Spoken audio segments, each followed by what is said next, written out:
Hola, muy buenas noches, bienvenidos, esto es 2017. Hace 25 años, casi 25 años, estas imágenes dieron la vuelta al mundo. Una noticia anhelada por todo el país, la captura de Abimael Guzmán.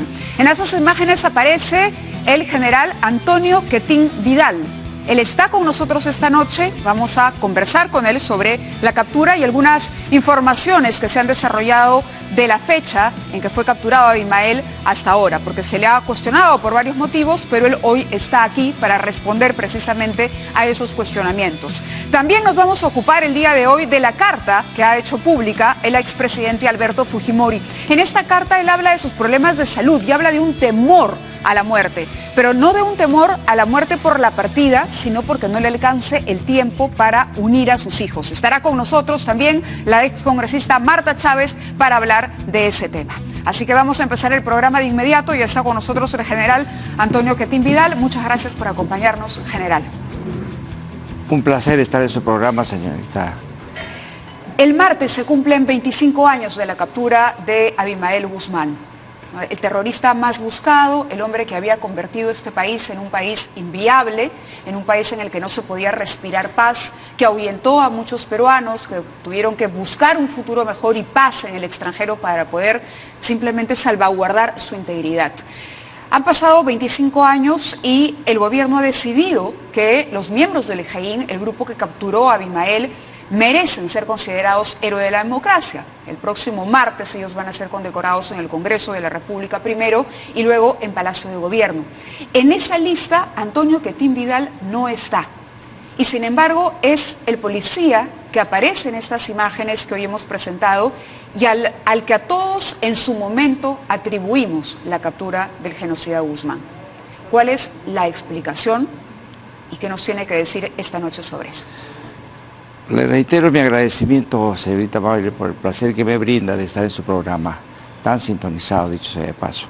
Bueno, hay muchas formas de explicar este tema, pero yo le agradecería que me conceda unos segundos para poder ponernos en contexto y comprenderlo mejor. Cuando revisamos simple y llanamente los cuadros estadísticos del terrorismo en el Perú, vemos que desde el año 80 en que se inicia, todo es subida, así que ningún gobierno puede atribuirse, digamos, atributos, vale la redundancia, que no los ha tenido en cuanto a voluntad de luchar contra el terrorismo.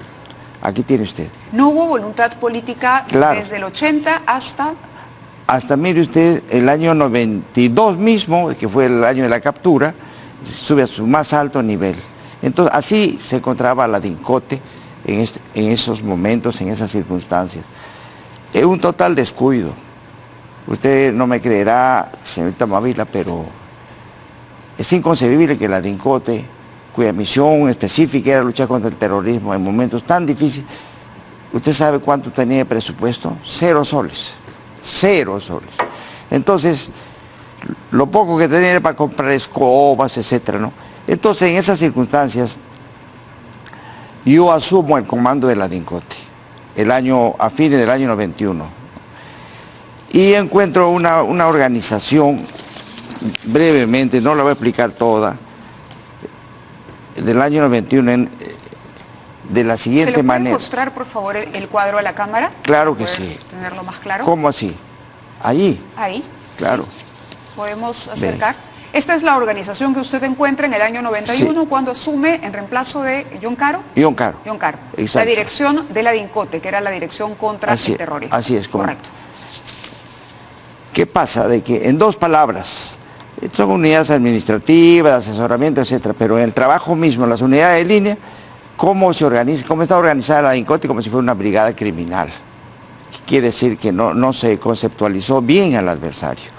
Entonces se formaron 8 deltas, que eran 8 grupos de trabajo, de 40, 50 más o menos. Todos hacían lo mismo. A raíz de eso, y con cero de presupuesto, como le repito, 0 de logística, los recursos humanos, no es por hablar de ellos, que me disculpen, pero ahí a la DINCOTE iban los que no tenían padrinos, los que En fin, tenía ya la carrera prácticamente agotada, así un horizonte profesional, porque los demás se cuidaban, no iban por los riesgos que conllevaba trabajar en la DINCOTE. Entonces, todo eso cambió. Y por supuesto que para eso tuve el apoyo de mi comando y del ministro del Interior, del gobierno en general, para hacer un cambio, una reingeniería de la DINCOTE completa. ¿Quién era ministro de Economía entonces? Boloña. Boloña. Y qué bueno que he dicho Boloña, si tiene un poco de tiempo, las apreciaciones que hizo Boloña tiempo después con relación a la DINCOTE y a su participación de él, lo resume en muy pocas líneas. Acá está.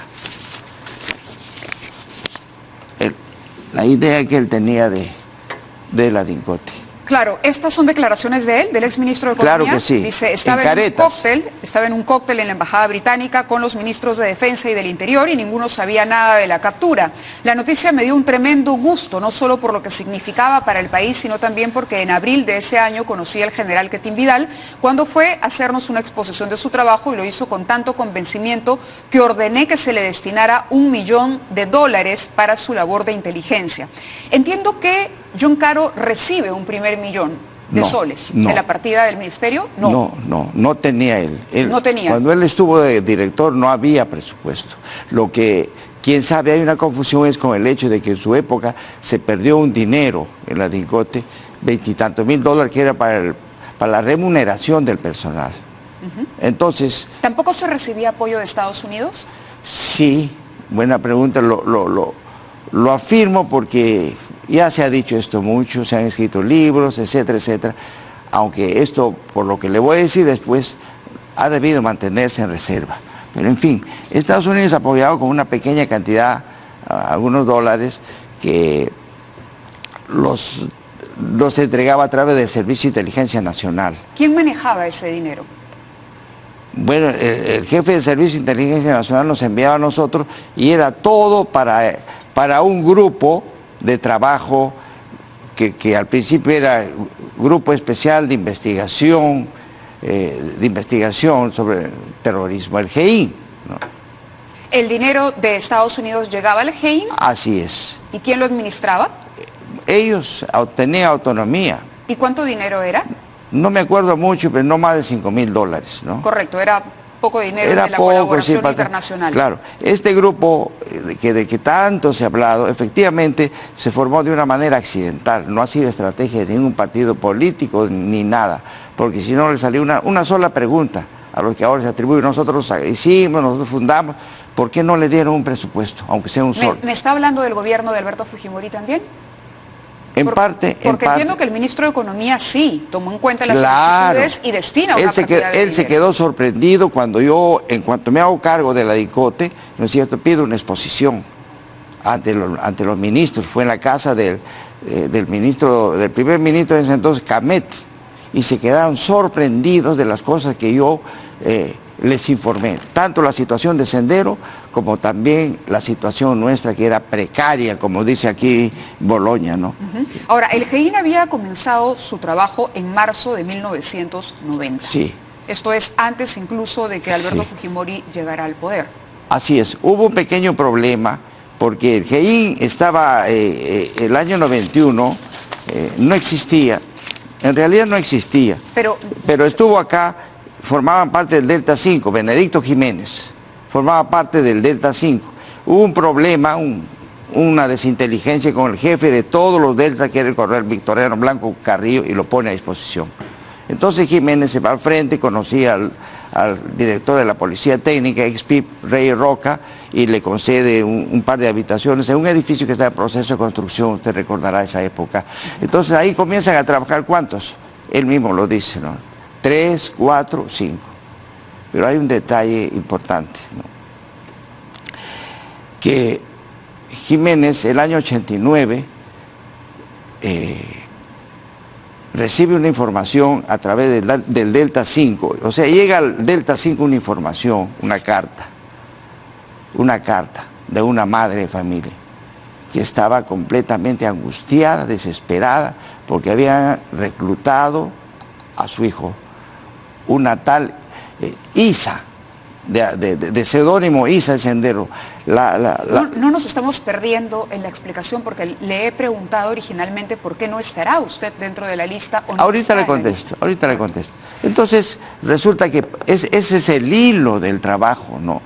Entonces, cuando yo veo que tienen ellos información y yo reformo la DINCOTE totalmente, y entonces, bueno, 5 unidades de inteligencia, porque no le corresponde a la DINCOTE tener unidad de inteligencia dentro de sí, porque es una unidad operativa, parece la Dirección de Inteligencia de la Policía, pero no había producción. Entonces, bueno, ya. Entonces resulta que ellos tienen una información, Jiménez se va... Lo que no termino de entender es, el GEIN empieza en marzo de 1990... Con 4 hombres. Con 4 personas. Entonces ya existía cuando usted asume la dirección de la DINCOTE. Claro. Usted me ha dicho pero que no. Era un grupo de 4 o 5 que no podían hacer mucho, ¿no? Pero yo comprendo el trabajo y sobre todo la inteligencia básica que tenían. Inteligencia básica es el archivo, ¿no?, de las intervenciones que habían hecho, porque a raíz de esa carta que le di de la operación ISA, la madre de ese subversivo, de ese terrorista, la madre, da ahí datos, da dirección exacta dónde se reúnen. Entonces este grupo pequeño que estaba con Jiménez trabajando al frente, empieza a seguir el hilo. Exactamente. Luego de ahí viene Monterrico, la intervención, porque ven gente, sorpresa. No, aparecieron varias casas, se conoció de varias casas, es Claro. decir, la cúpula, Abimael Guzmán y su comité central, sus más allegados, se mudaban. Así es. Se mudaban y de eso se hizo reportajes, recuerdo, antes de la captura, porque se encontraba incluso restos de que habían estado recientemente en estos lugares, ¿no? Estamos hablando Sí, de distintas casas. de Monterrico, por ejemplo, se los anteojos de Guzmán, unos cuadros, unos presentes que siempre le enviaban a Guzmán, que era clásico. De ahí hay otra intervención más en Buenavista. En Buenavista, cerca del Pentágono. ¿Usted dirige o tiene que ver con estos operativos? No. Esto no. lo hace el GEIN, de manera Con John autónoma. Caro, lógicamente, que es jefe de la DINCOTE, ¿no? Eso es lo que yo quiero señalar. Es decir, el GEIN ya tenía resultados en la lucha contra subversiva antes de su llegada. Claro que eso es que le digo. Pero con ese grupo de pequeño de personas no podía dar más. Ahí hemos enganchado. Entonces, cuando hago la reforma de la DINCOTE, pasan de 5 o 6 hombres a cerca de 90.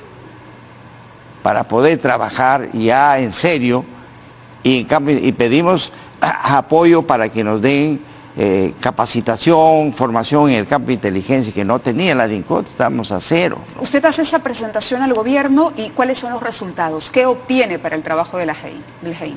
Bueno, se comienza a contactar con esta gente que ha sido, sobre todo uno de ellos valioso, que he escuchado ustedes decir muchas veces, Sotil, Luis Alberto Arana, ¿no?, que está en el libro, incluso en Jiménez. Luis Alberto Arana, así clave en el problema. Entonces, él fue el que dio el derrotero de la casa de Miraflores y de la casa de Surquillo, de la urbanización Los Sauces. Él dio. Entonces, todo lo que vino después, ya en mi comando, fue un trabajo que se montó.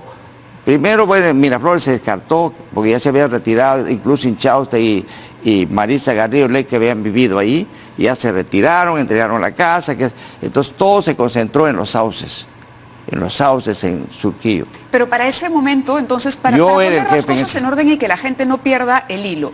A ver, usted encuentra un GEIN pequeño, según su versión, hace una exposición para pedir recursos al Ministerio de Economía. El Ministerio de Economía, usted dice, le entrega 1 millón, porque tenía entendido que eran 2 millones. Sí, son 2 millones. Son 2 millones. 2 millones para el año. Correcto, para el año. Para el trabajo del año 92. Así es. Ya, esos 2 millones usted los cobra. No, los administra una comisión especial de la DINCOTE. Presidida Pero, ¿cómo viajan, cómo salen del presupuesto del Estado para el trabajo de la lucha contra la Porque el subversiva? Ministerio de Economía transfiere al Ministerio del Interior. Y el Ministerio del Interior hace las entregas cada 2 meses, por partes. Claro, a la le hago DINCOTE. esta pregunta porque tengo entendido por información que se ha presentado en distintos informes periodísticos que usted cobra los cheques. No, Que usted cobra los cheques en el Banco de la Nación. no. Eso inclusive... Que son varias partidas, este monto general, No, que se van son- sumando. son 5. Y que usted Son cobra 5. este dinero. Y le hago esta pregunta porque una de las principales objeciones que se hizo o de denuncias que se presentaron en su contra la presentó el Contralor Genaro Matute, Contralor Así en los años 2001, entre el 2001 y 2008, Paisano. donde señala que usted no había rendido cuenta de ese Sí. dinero y que ese dinero no había ingresado efectivamente al GEIN, y es por Yo eso me que la acuerdo. precariedad se Yo- mantiene incluso en el momento de la captura. Incluso el mismo día de la captura de Abimael, los agentes encargados de esto no tenían dinero ni para comprar una Coca-Cola extra en la No es bodega verdad. desde donde montaban No es verdad. vigilancia. Esa es una pregunta Eso es directa una que le versión, hago. ¿no es cierto? Ahora yo le voy a contestar el Contralor Matute, que en paz descanse y que Dios goce y que Dios lo perdone, porque él era amigo de Benedicto Jiménez, paisano de Benedicto Jiménez, ¿no es cierto? Y tuvo algún interés de desviar la investigación, incluso lo vimos en el programa del señor Hildebrand. Ahí se ha demostrado, y pasó el caso a la Fiscalía, a la segunda Sí. Fiscalía, pasó. Entonces el fiscal ahí revisando se da cuenta que se había dado cuenta con documentos y con todo, cada uno de los giros que había hecho el Ministerio del Interior, ¿no es cierto? Se daba cuenta objetivamente, con la fundamentación. A ver, yo no puedo usar en este momento los audios ni las imágenes porque estas fueron difundidas en otro canal. Por un tema de principio no puedo utilizar las imágenes de la entrevista de César Hildebrand con el Contralor Matute, pero sí la recuerdo y sí la he revisado. Incluso he visto la que usted le concede luego a César para desmentir lo señalado por Genaro Matute. En esa entrevista él es muy claro. Cuando Hildebrand le pide un ejemplo del mal manejo de los fondos durante estos años, los 90, él lo menciona directamente y dice que en efecto esos cheques sí existieron y usted los recibió. Hoy usted me dice, tantos años después, 25 años después, que no. No. Se ratifica en eso, esos Totalmente, cheques no existen. totalmente, porque esos cheques los recibieron el director ejecutivo de la DINCOTE, el general Sixto Gutiérrez, que en paz descanse, que Dios, pero hay otros más que viven, el coronel Extremadura. ¿Y por qué Matute lo denuncia públicamente? Eso es lo que yo nunca supe. Después hablé con él, pero en otros términos amicales. Pero mire, señorita, no se necesita estar en esa época. ¿Cuál fue el recorrido de ese dinero? Fácil. La OGA, la Oficina General de Administración del Ministerio del Interior, entregaba ese dinero a la comisión esta de la DINCOTE, porque así se había establecido con el ministro, el general Briones, que vive, lo pueden entrevistar. Entonces, esa comisión de la DINCOTE hacía los gastos con cada una de las unidades. Y entonces, al final, pasaba un mes y medio, así, cuando ya se agotaba el dinero, ¿qué hacían? Todas las facturas, todos los documentos demostrativos de los gastos, los concentraban, hacían un informe y se iban al Ministerio del Interior. Y el Ministro del Interior, 2 o 3 días después de revisarlos con su gente correspondiente, daba el visto bueno. ¿Por qué el GEIN entonces se queja hoy, los miembros del GEIN, y les reconocemos eso cuando revisamos la historia de haber trabajado con tan pocos recursos si se destinó 2 millones para su trabajo? No. Desde cuando yo me hice cargo y dieron esa cantidad de Claro, dinero... es sentido común general, por eso se lo pregunto. Claro, claro. Todos conocemos la precariedad y es parte justamente del heroísmo demostrado por los integrantes del GEIN, y es por eso que esta historia cobra un doble realce, porque es gente que en precarias circunstancias, sin recursos, valiéndose de repente hasta de propias colectas y ayuda familiar, no ha sido sale así. Adelante. Pero usted me está diciendo que ellos reciben ese dinero, y estamos hablando de, Por de 2 millones supuesto, y hay testigos. entregados por el Ministerio Y hay de testigos. Economía. ¿Dónde se fue esa plata? Es la pregunta. Al GEIN, Al GEIN. claro, y no solo al GEIN, sino, mire usted, yo he sido de alguna manera relacionado con el GEIN porque ellos han trabajado bajo mis órdenes, todos, de Jiménez, Miachi, todos han trabajado. Entonces, ¿por qué usted no administraba el dinero? Lo bajo lógico mis es pensar que órdenes. ¿Por qué? usted sí administraba el dinero. Porque yo tenía otras cosas más importantes que hacer. ¿Quién administraba? Esa comisión económica. ¿Y quiénes El presi- integraban esa comisión económica? el director ejecutivo Sixto Gutiérrez, el coronel Jorge Extremadoiro, el comandante, el coronel que ha fallecido, Tumba, y uno más que no me acuerdo. Eran si 4. Y hay documentos, señorita, que prueban que yo los nombré. Ahí está el memorando que yo los nombré. Y si yo le digo, general, al haberlo invitado, que yo he visto en el informe de Contraloría los cheques, ¿me creería? ¿Qué cheques? ¿Los cheques que usted cobró? Yo no he cobrado, señorita, los cheques. Pero en el informe de Contraloría bueno, puede decir, porque no sé qué interés tuvo ese. Yo no tengo por qué mentir, porque al fin y al cabo, señorita, todos los gastos matemáticamente se informaron ¿a quién? Al titular del pliego, que era el ministro del Interior. Entonces, él recibía el informe y giraba el otro cheque. Nos hemos quedado mucho tiempo en el tema del dinero, pero la pregunta inicial quisiera que me la responda. ¿Por qué no estará usted el martes recibiendo esa condecoración? ¿Y por qué la gente del GEIN lo considera un traidor? Yo no sé quién es el traidor acá. Mire, pensar de una manera diferente, señorita Mávila, no es malo. Quiere decir que pensamos distinto. El dinero que a mí me tocó en la recompensa, ¿no es cierto? Yo no hubiera querido esta cosa tan baja, pero le voy a decir, íntegramente yo la doné a los niños huérfanos de terrorismo en Ayacucho, que no era poca cosa, porque proporcionalmente por mi grado y todo que el mismo presidente entregó, a mí me tocaba la más alta cantidad. Yo ni la vi, y con el comandante Saer, que hay todo, de todos estos documentos, lo llevó a Ayacucho. Cuando se les consultó a la gente del GEIN, ¿no? ¿Por qué no colaboran ellos también para enviar a esos niños huérfanos? Se negaron. Bueno, ahí hay diferencia de pensamiento, simplemente. ¿Usted considera entonces que los miembros del GEIN que van a ser condecorados son personas mezquinas, que no donaron? No lo sé, yo le comento un hecho.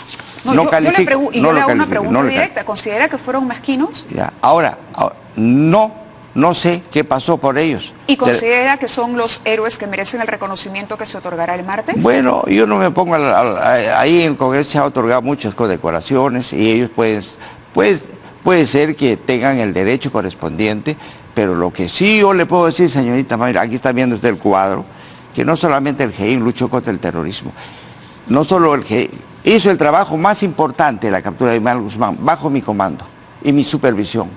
¿Usted se atribuye hoy, 25 años después, la dirección de la captura, del operativo que llevó a la captura de Abimael Guzmán? Sí. ¿Quiere reivindicar su nombre? ¿Pero por qué? Yo nunca he reclamado. Eso es un trabajo de equipo. Pero usted ahí nadie puede decir yo soy el héroe, no voy a poner una propaganda. Me acaba de decir usted que sí.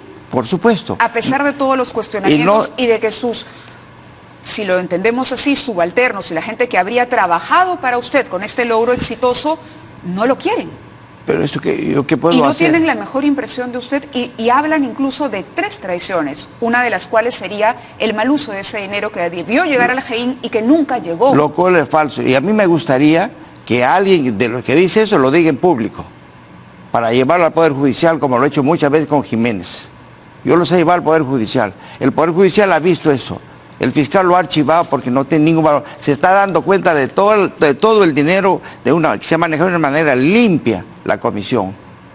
Yo he dado un ejemplo de honestidad y de dignidad. No solo hay gente que vive pues, de un solo problema para toda la vida, ¿no? La captura. Yo no. Yo he sido el Estado de Honor en mi promoción, señorita Mávila. Disculpe usted la molestia. Tengo una formación fuera del país en inteligencia. Y he sido un oficial digno durante toda mi carrera. Digno. Bueno, a la misma pregunta inicial entonces, ¿por qué no está en la lista? Eso ya no me corresponde a mí. Pero tiene que haber una explicación, porque yo me imagino que el Congreso, claro, la Presidencia de la República han hecho estudios, han revisado yo le voy a hacer un comentario. Cada uno de los agentes. Entonces, la gran pregunta es que nos hacemos, mire, para construir la historia. Y le pongo el ejemplo, ¿no? Los peruanos tendemos siempre, hay algunas leyendas urbanas, en fin, se dice, en algún momento pusimos en tela de juicio si Alfonso Ugarte de verdad se lanzó con la bandera. Claro. Hoy, 25 años después, tenemos la información a la mano para poder saber quiénes fueron los reales héroes de esa captura y quiénes no. Yo no reclamo, señorita Mávila, ningún... Si usted estuvo ahí, usted me acaba de decir que sí, usted dirigió los operativos. Por supuesto, aunque no me correspondía. Porque no se olvide que yo era el general jefe de la DINCOTE. Y la Entonces, DINCOTE... usted fue el que dirigió a Benedicto Jiménez, al general Por Miyashiro. supuesto. A Miyashiro no, porque Miyashiro se sometió al comandante, los dos eran comandantes, al comandante Jiménez cuando fracasó en el tema del MRTA, fracasó, porque ese tema lo resolvió. Yo dividí la primera división en dos campos, Sendero y MRTA. MRTA veía Miyashiro y Sendero Benedicto Jiménez. Entonces cuando fracasa en su trabajo, Miyashiro viene y me habla, Benedicto Jiménez, mi general, Miyashiro está deprimido. Yo le puedo hacer estas preguntas al general Miyashiro, claro, obviamente, porque va a estar con nosotros en el programa también. Claro, pregúntele usted. Y si él desea que converse conmigo. Entonces usted podría decir que el martes vamos a condecorar a personas que no merecen la condecoración. No he dicho eso. Yo pienso Pero que... usted considera que falta en esa lista. Mire... Si usted me dice que dirigió, es que le pido aterrizar las ideas. Usted me dice, yo era el director, yo ideé, yo fui la persona detrás de la captura del siglo. Hoy no está en esta lista y usted me dice, bueno, no sé por qué, por mezquindad de quién no Yo está. le voy a decir, déjeme que desarrolle la idea. En primer lugar, como jefe de la DINCOTE, yo digo, toda la DINCOTE y el trabajo que se ha hecho en la lucha contra el terrorismo, no solamente a Sir Jain. Han habido 9 divisiones más que han hecho trabajos importantísimos. Y yo he ido a la mayoría de ellos. ¿Por qué? ¿Por qué he ido? Yo no tenía por qué siendo general. No es mi sitio. Dirigir, controlar, supervisar. No, yo sé el terreno que piso. Pero ¿por qué fui a saberlo? Cuando llama a Jiménez a mi despacho, faltando 2 o 3 días, cuando él me propone la intervención, porque me dice que los chicos ya están cansados del trabajo y porque los ha visto a Inchauste y a Maritza que estaban muy alerta, habían cambiado de actitud, entonces se ponía en peligro la operación. No había la certeza del 100% de que estuviera Abimael Guzmán. Tanto es así que esa noche Jiménez, todo ese grupo, mandan un grupo importante de personas a La Molina, a un vivero, a intervenir, porque se pensaba que ahí también podía estar Abimael Guzmán. ¿Cómo era su relación con el general Miyashiro y con el coronel Benedicto Jiménez? Con Jiménez ha sido siempre normal, tranquila y bueno, con Miyashiro casi no lo he visto porque él no ha sido el jefe del GI para nada, ¿no? Ahora, aquí hay falta un dato importante, señorita, que tiene que ver con la captura, con Abimael Guzmán y el trato que se me ha dado a mí. Yo tengo una formación muy rígida en inteligencia. Yo me formaba en la época de la Guerra Fría, en la Unión Soviética y en Inglaterra. Yo tengo algunas reglas de oro, y una de ellas es el secreto. Por ese motivo, yo mantuve el secreto de principio a fin en esta operación, porque ya se comentaba que anteriormente habían estado detrás, y que se malogró la operación, no sé por qué. Entonces, por ese motivo, yo asumí la responsabilidad de no comunicarle a nadie, porque yo como jefe de la DINCOTE era el responsable. Y esa noche, 2 días antes de la intervención, lo llamo a Jiménez a mi despacho y habiendo aceptado la cuestión de la intervención, y le digo 2 cosas. La primera es de que si están armados y reaccionan, no nos van a ganar en el uso de las armas. Y lo segundo, que si la segunda hipótesis, si no tienen nada, no tenemos por qué maltratar a esa gente, ni matarlos, ni nada. Y yo voy a estar ahí porque yo quería darles un apoyo moral y asumir la responsabilidad. Le pregunto, señorita Mávila, usted que es una periodista inteligente, ¿qué hubiera pasado si la operación hubiera fracasado? ¿Qué hubiera pasado si hubiera una matanza ahí? ¿Quién hubiera respondido? ¿Benedicto Jiménez, Miyashiro o yo? ¿Dónde estaba cuando se captura? No, pero ¿me puede decir eso? No, evidentemente si usted era el director, usted hubiera asumido. Y estando en el sitio. Pero nuevamente volvemos a la misma pregunta que no terminamos de responder. Y entonces, ¿por qué el martes usted no está? Esa no es mi decisión, habría que preguntarles al Congreso. El Congreso ha debido por lo menos llamar al jefe de la DINCOTE para ver cuál ha sido el comportamiento ¿Se siente usted relegado? No. ¿Se siente usted...? No busco esas cosas. Yo he cumplido con mi deber y ese es todo. Lo que le digo, que no solo yo, sino también aquí hay 10 mártires de la DINCOTE que han entregado su vida. Ellos tampoco van a recibir ninguna cosa, sus familiares no van a recibir ninguna condecoración. ¿Participaron en la captura de Abimael Guzmán? trabajaron en la DINCOTE, han participado en muchos operativos. Claro, porque lo que celebramos es la captura, la operación que siguió, que descubrió cómo Maritza Garrido Leca ocultaba a Abimael Guzmán en su casa detrás de la fachada de una academia de baile. Lo que se celebra es finalmente que se haya llegado hasta el corazón de mando del senderismo. Estaba Elena Iparraguirre, estaba el propio Abimael Guzmán. Eso es lo que cumple. ¿Usted sabe cómo se llegó? He leído todo el trabajo y todo lo que... Pero ¿qué idea tiene de cómo se llegó? Bueno, el trabajo fue un trabajo de inteligencia de mucho tiempo. Fue un trabajo de investigación policial. Hubo que revisar la basura, claro, hubo que montar guardia en las casas. Eso se llama vigilancias. Vigilancia fija, vigilancia móvil, revisar la basura. ¿Qué más? ¿Qué más? ¿Qué otro procedimiento de inteligencia utilizó? Lo más elemental que nos haga enseñar en la Escuela de la Policía de Investigaciones, la PIP, y que ahora la DINIC también aplica. Yo no estoy subestimando el trabajo que han hecho, pero eso ha sido los métodos y procedimientos. Lo demás ya es fantasía, ¿no? Si no hubiera dado la información tan importante Luis Alberto Arana, no lo digo yo, Luis Jiménez, en su libro, hay muchas cosas que son verdades, hay que leerlo, y habla de mí. En la historia que he podido leer o en la que he construido a partir de las informaciones periodísticas, el periodista Carlos Paredes publica este primer artículo en el año agosto, esto es en agosto de 2004, en la revista Etiqueta Negra. Es un reportaje fulminante, contundente, sí, que lo coloca a usted en una posición más bien de traidor. Dice las mentiras de un héroe oficial. Bueno. A partir de este momento empezó a surgir información que ponía en tela de juicio justamente su participación en esta operación, incluso su idoneidad moral. Una de las informaciones que cita el reportero Carlos Paredes, que hoy además está publicando un nuevo libro que es de anécdotas, La ¿no? Hora Final, de anécdotas, señala claramente que hay, o bueno, a partir de todo esto yo le digo, he llegado a la definición o he encontrado 3 supuestas traiciones que usted habría cometido. Dígamelas. Le digo, la primera es la del dinero. Eso es falso, pues. Me dice que es falso, pero ojo, el tema pasó por la Contraloría, el expediente existe, hay copias de los cheques y se judicializó. Y es su palabra contra el informe. Se judicializó, pero prescribió, porque lo denuncian 10 años después. No, señorita, el fiscal no llegó a denunciar porque lo archivó, no prescribió. ¿Prescribió? No. Le ruego que me crea. Yo le puedo traer el informe de Contraloría. En cuanto a ese caso que siempre no prescribió.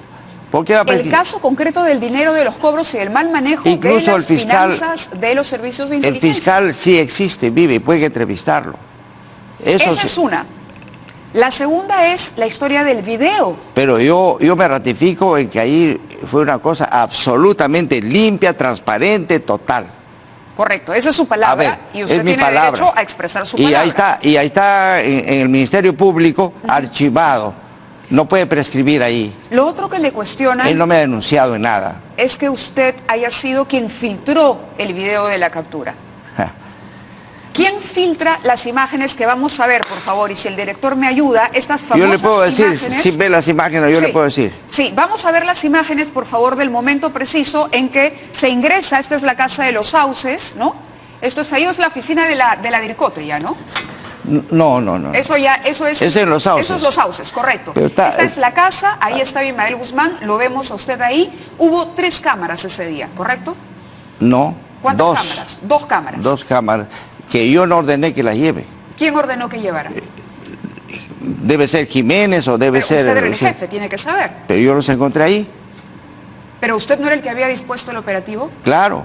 Entonces, eso no quiere decir que yo como general, que veo la parte estratégica de toda la DINCOTE, no está diciendo que lleve una cámara. Esas son cosas tácticas, operativas. Correcto. Entonces no tuvo que ver con el tema absolutamente. De las cámaras. Las cámaras registraron estas imágenes y ahí hay un momento en que usted le entrega algo a Abimael Guzmán. Entiendo que es una medalla.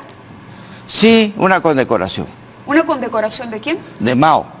De Mao. ¿Y por qué? No entiendo la entrega del regalo a Abimael. Fue un gesto de generosidad de mi parte. De generosidad para el terrorista más... Bueno, pero también es un ser humano, ¿no? Salvaje de la historia del así, país. así no insultando, nosotros no llegamos a la cúspide del sendero, sino trabajando con inteligencia. El día de la captura, usted le entrega un regalo ¿Pero qué por es un... generosidad ¿Pero? a Abimael Guzmán. Mire, señorita. Usted que lo perseguía, que había ideado, que había trabajado, Claro. que reconoce que hubo mártires Hay formas, señorita. que lucharon para poder llegar a este Hay momento cumbre forma. de nuestra historia, Ah, le regaló una moneda de Mao. Señorita, usted como hace ese razonamiento muy lógico como periodista. Pero no se olvide usted que en el trabajo de inteligencia, ¿no es cierto?, que es mi campo, hay formas de aproximarse, de ganarse al adversario. Y usted quería ganarse a Abimael Guzmán. Indudablemente, con ese gesto. indudable. Esa es la explicación. Claro, de alguna manera, porque... Entonces no es que fuera un ser humano y que a usted lo conmovió, Bueno, que es lo que me pues, acaba de decir hace 30 segundos. Bueno, hay formas de ver las cosas, ¿no? Por eso, ¿con cuál versión a mí, se queda, general? ¿Qué pasaría, señorita, si a mí me hubiesen ordenado, indicado, insinuado que yo lo mate y no se le mató? ¿Está bien o está mal para usted? No entiendo la pregunta. Porque, ¿por qué no se le mató? Bueno, tenía que cumplir su debido proceso. Entonces está bien que no haya muerto, que no lo haya matado. Estaba capturado ya. Claro, pero no era necesario que se le mate, ¿verdad?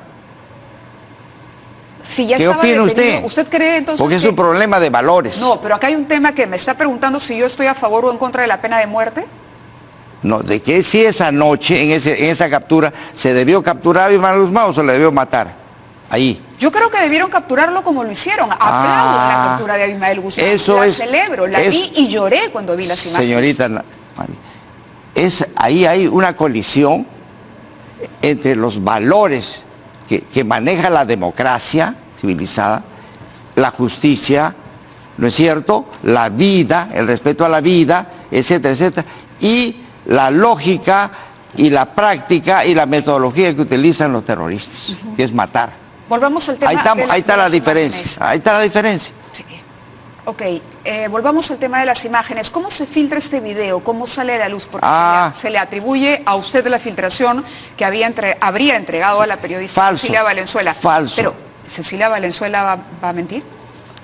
No, pero ella no dice eso. Bueno, pero ¿se lo entregó o no se lo entregó? Entonces déjeme que le conteste. Déjeme que le conteste. Ok, contésteme. La captura fue el día sábado. El presidente de la República llegó a Lima el domingo como a las 4 de la tarde más o menos. El día domingo en la noche me llama a Palacio. Yo iba solo. Y le he dado cuenta de todo lo que ha ocurrido. Incluso le expliqué de por qué motivo no le había informado yo de la captura. ¿Por qué no le había informado? Tenía todo el justo derecho él de molestarse, presidente de la República. Entonces yo le dije que es mi formación profesional y que me corría el riesgo, lamentablemente. Entonces, pasó eso y al día siguiente me llama el lunes el presidente de la República, me dice: general, ¿han filmado la intervención? ¿Han filmado la captura? Sí, señor presidente. Pero yo no lo ordené. ¿Y dónde está el video? Yo se la dejé al comandante Jiménez porque yo me fui con Abimael Guzmán y el NP y para ir en mi carro. Me fui a la DINCOTE con seguridad, por supuesto, ¿no? Y le dije: Benedicto, ten cuidado el cassette y hagan las actas con él. Yo me fui. O sea, para que yo te estaba ordenando.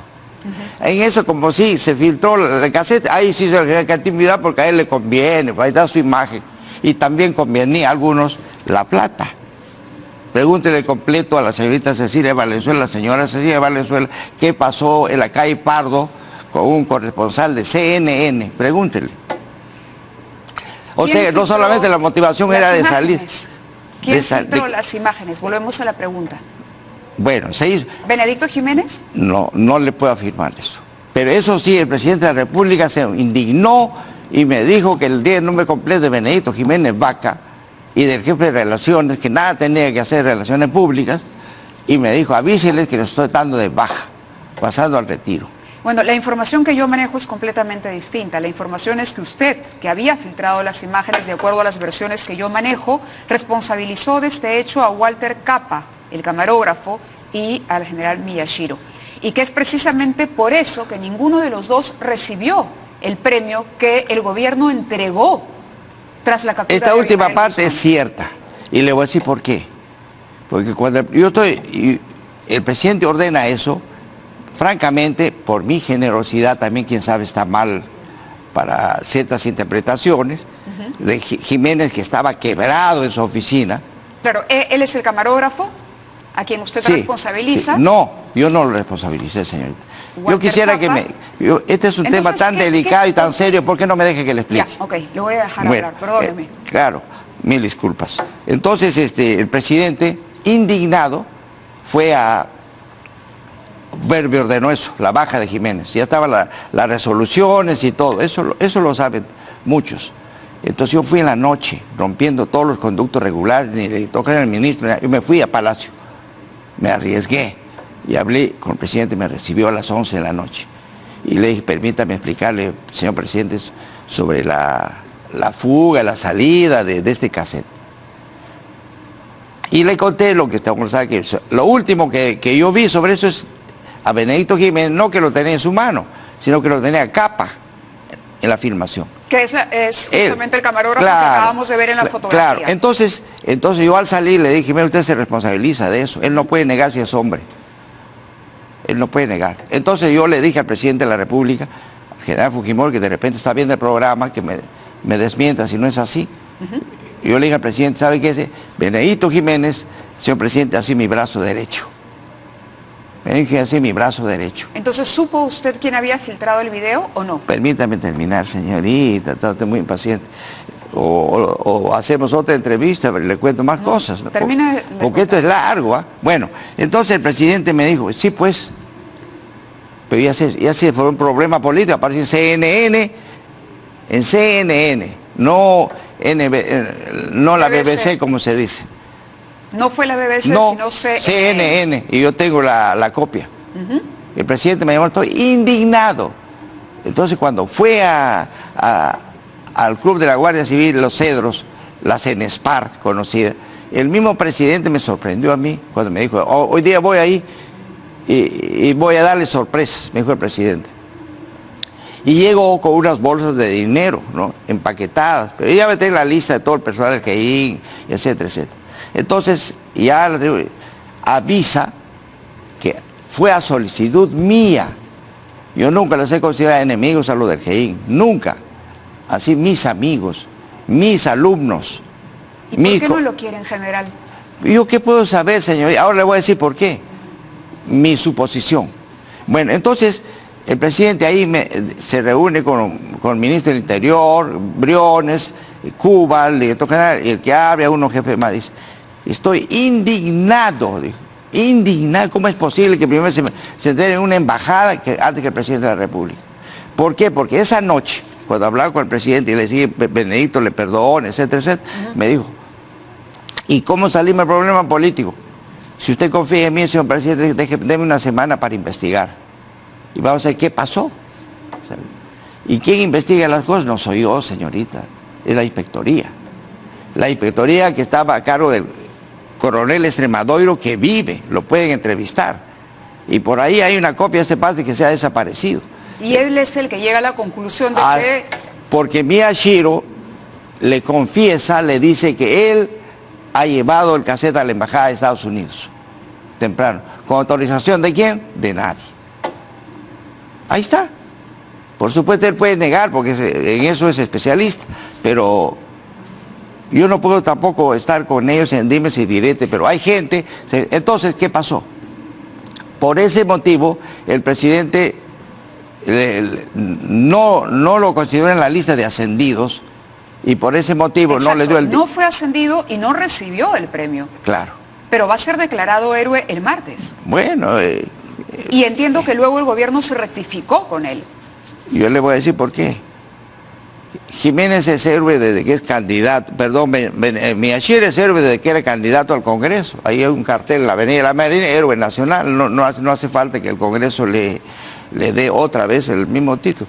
Ahora, a raíz de esa captura, se distribuyó $1,5 millones para el GEIN. A mí también me correspondió, ya le comenté que eso lo donaron los niños huérfanos. y además de la fuerza de la ley y del gobierno. Y eso lo dice Boloña. Él no puede mentir. Y los entregó el mismo presidente de la República. Ahí también dijeron que yo me lo he agarrado. Yo no he agarrado nada. No he repartido nada. No he tocado nada, señorita. Ahora, a cada rato la pregunta, pero entonces, ¿por qué me odia? Porque el tema se politizó. El tema se politizó a raíz de que no se les informó oportunamente, ¿no es cierto?, ni al CIN, ni al presidente de la República, ni al ministro. Eran faltas. Yo reconozco, quién sabe, contra la disciplina. Pero como le dije al presidente de la República, no era deslealtad. Yo quería cumplir con la captura de Vimel Guzmán, sí o sí. No importa que después me pase lo que me pase, como cuando ocurrió a la hora que me lo fueron a quitar a Guzmán de mi despacho en la Dincote, y yo puse mi carro, pedí mi pase al retiro, si se lo llevaban fuera de la Dincote. ¿Quién asumía esas responsabilidades? Yo, señorita, no era el operativo. ¿Qué hubiera pasado si se lo llevaban a otro sitio esa misma noche? ¿Quiénes son testigos? El ministro. ¿Tiene usted la conciencia tranquila? Completamente tranquila, como toda la vida. No se olvide que a mí me pasaron... ¿Podría mirar cara a cara? A usted 2, 3 horas. No hablo de mí, hablo del general Miyashiro. A Miyashiro lo puedo... ¿O a Benedicto Jiménez y contradecirlos en estas versiones? Por supuesto. ¿Podría hacerlo? Por supuesto. ¿Por qué no sacó cara por él? ¿Por quién? Por Miyashiro. Pero no ¿Por me qué dejado, tuvo que pagar pero no me ha dejado, pero no me ha dejado usted que justicia. termine. No me pero dejado... usted me dice que la inspectoría llegó. Claro. Pero usted era su jefe directo y había visto el trabajo que había hecho. Pero ese es otro tema.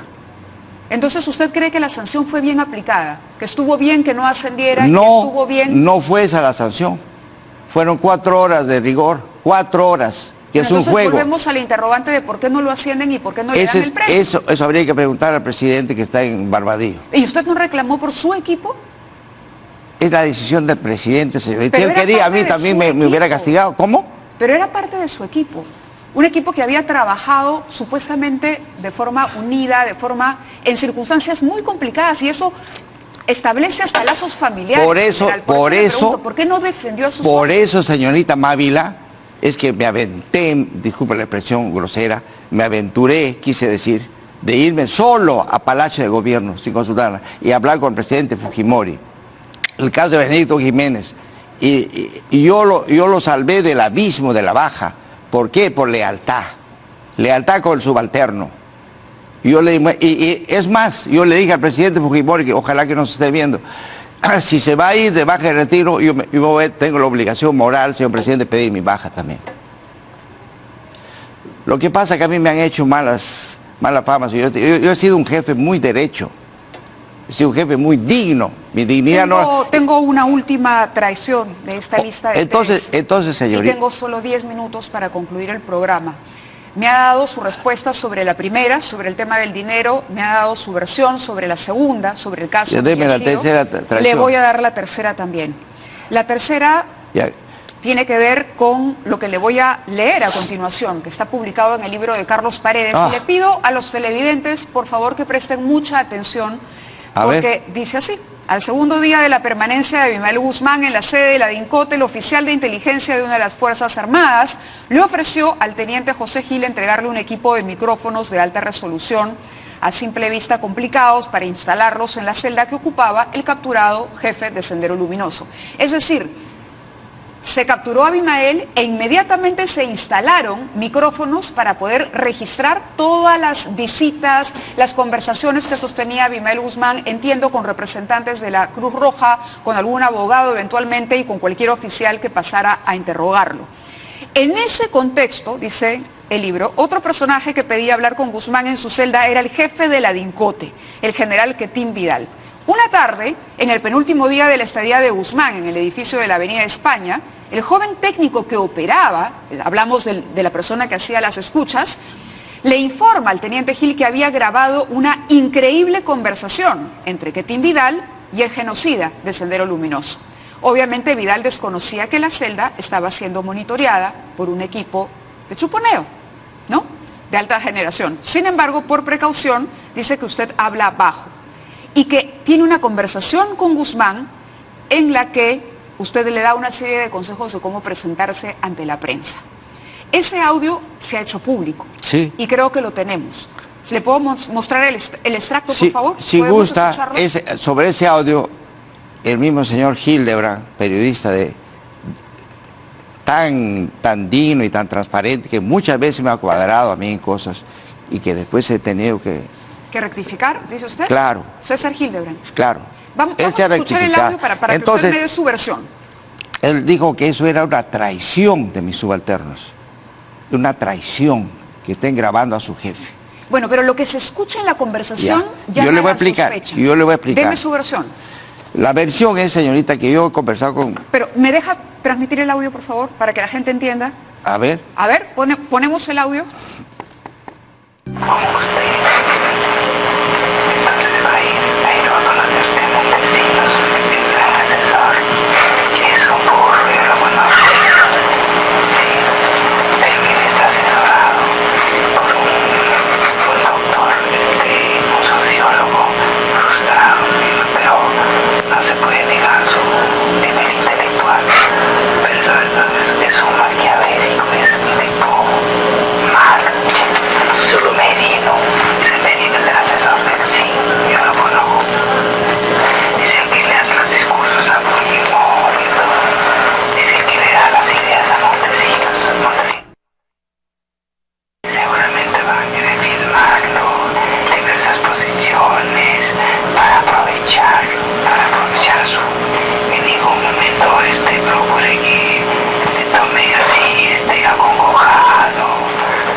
Póngase bien, ya, le dice usted, como dándole consejos. ¿Cómo explicar 25 años después? En principio, dígame una cosa, señorita. En el supuesto negado de que sea cierta esa versión, ¿cuál es la parte negativa? Que le está dando consejos a Abimael Guzmán de cómo conducirse frente a las cámaras, frente a las fotografías. Sí, vamos a suponer que sea, pero no ha sido así. No ha sido así. No ha sido así. Yo le voy a comentar qué pasó. Subrayando la traición, no de ese técnico, sino de dos oficiales que están tocando puertas toda la vida de los periodistas, mercenarios de la prensa. Ya, son dos oficiales que se creen expertos. Bueno, yo sé. Entonces, ¿qué pasó? Yo tuve una conversación de varias noches con Abimael Guzmán, con 3 videos que me lograra el técnico.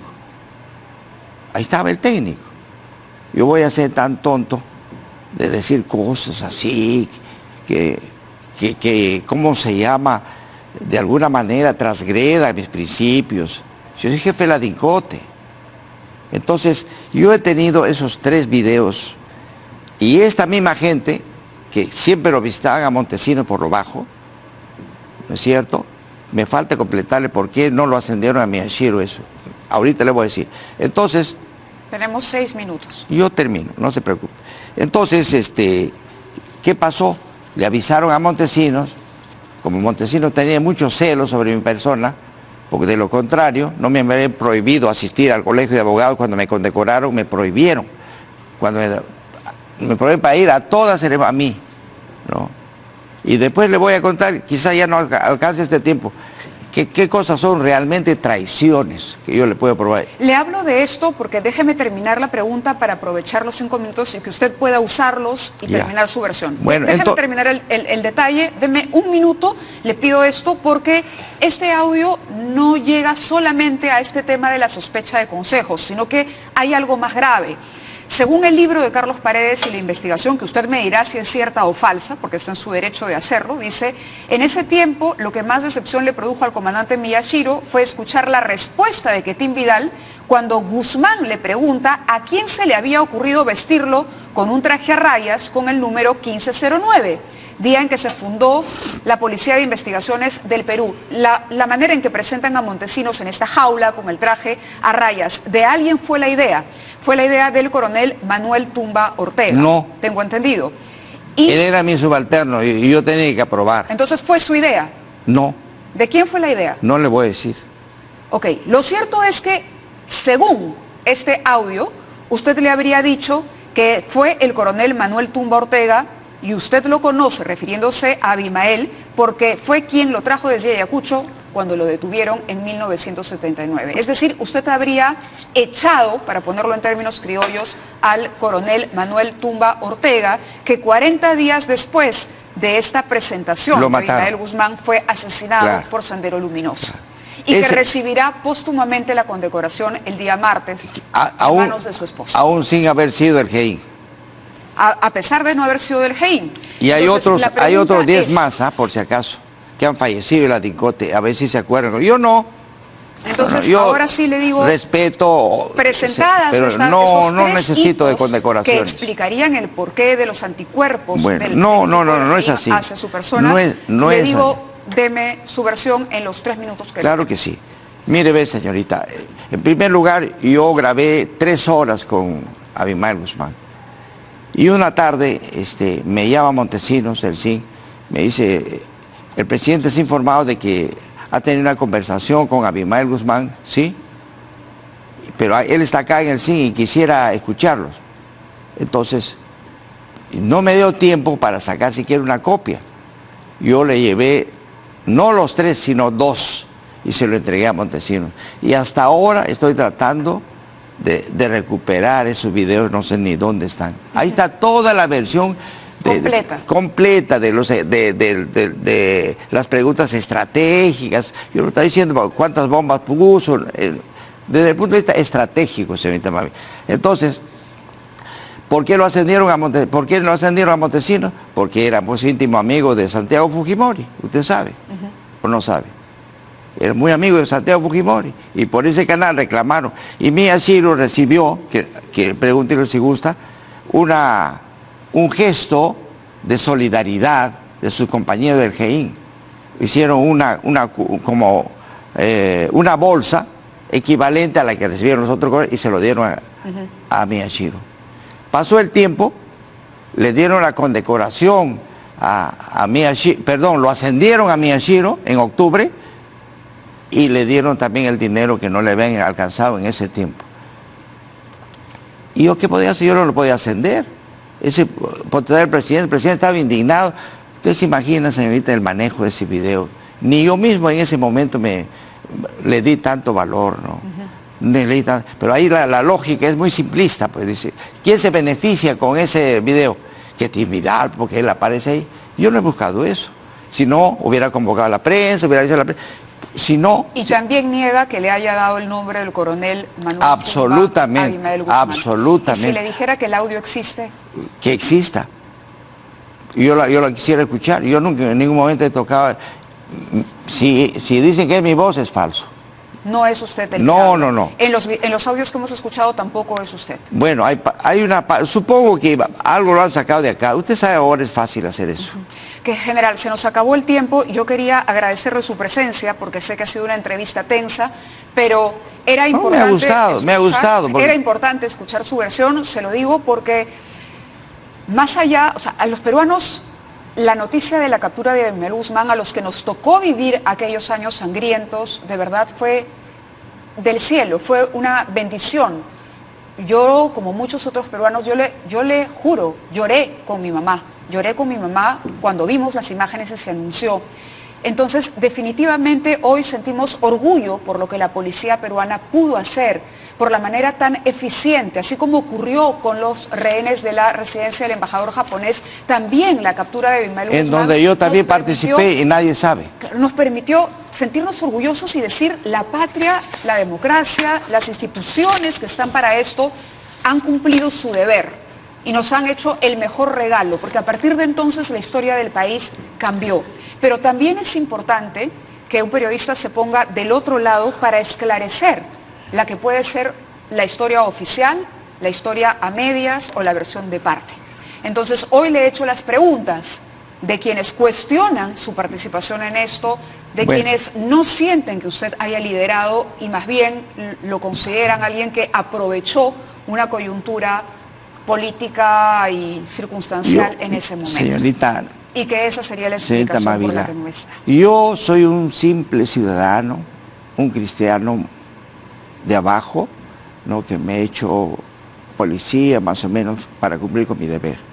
Pero no se olvide usted que grandes hombres, no enanos como yo, han terminado así.